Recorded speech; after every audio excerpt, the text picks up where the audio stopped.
Hey, JulesBlessedVegan, and as always, welcome to my channel. And for those of you who are new, I know you can benefit.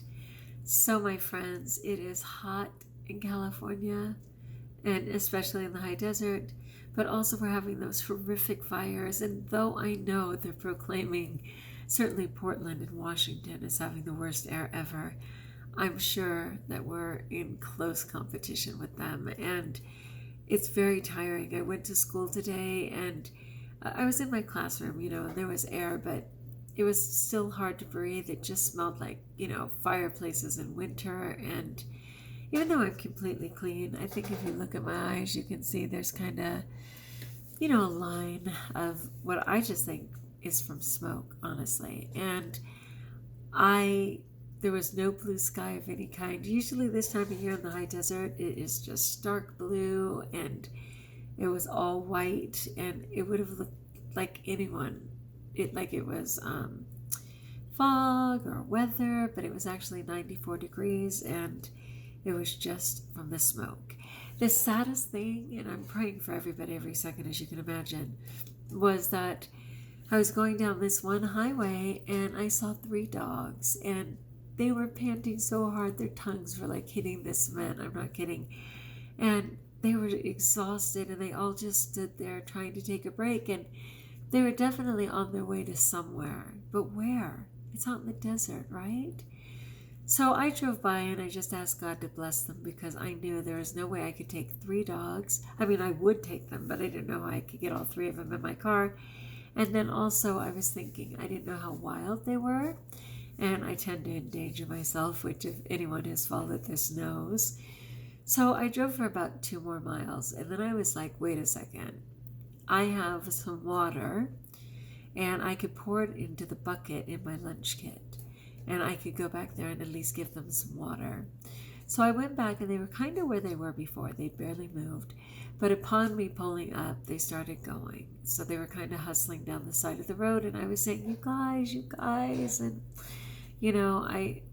I couldn't remember my Spanish. I was like, el perro es muy bonita. And I'm like, I'm a good person. I didn't even know what to say. Darn it. I was so sad. I'm still so sad. And they just panicked, and I was saying agua and water and free, muy frío, like whatever I could think of. And they looked back a couple times, and I tried to whistle, and I'm no good at whistling loud like that. And I could have even given them some celery and plum, which I had.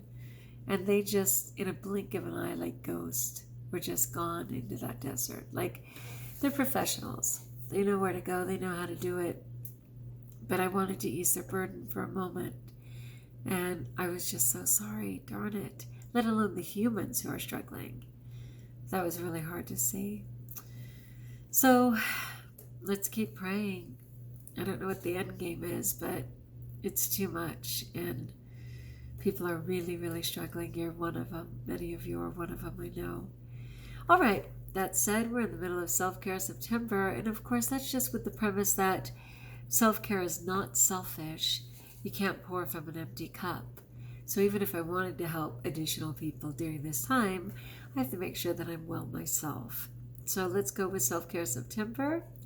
Whether you're just joining us on that or not, you are right on time. There is never a better time than now to care for yourself.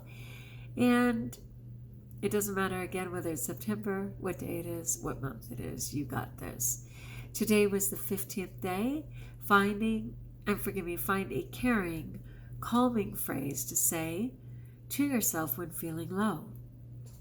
What I always find is that the more engaged I am in providing and caring for others, the less I'm concerned about my own well-being. And I don't mean that in a bad way. I just mean I don't have time to obsess, So I didn't use my phrase today, but my phrase was God doesn't make junk. And I was certainly willing to pull that out of my hat if I indeed needed it. Tomorrow, day 16, is notice what you are feeling today without any judgment. And that just goes back to the 12-step program for me. The 12-step program always said, feelings aren't right or wrong, they just are. Like, you don't even need to judge them at all. They're not right or wrong, they just are. And I so get that. So I appreciate that, and I will definitely be in the moment, because so often what leads to breaking my program or choosing to eat wrong or binge is when I stop taking note of how I'm feeling. I go straight to the supposed solution, which is to override it with food, right?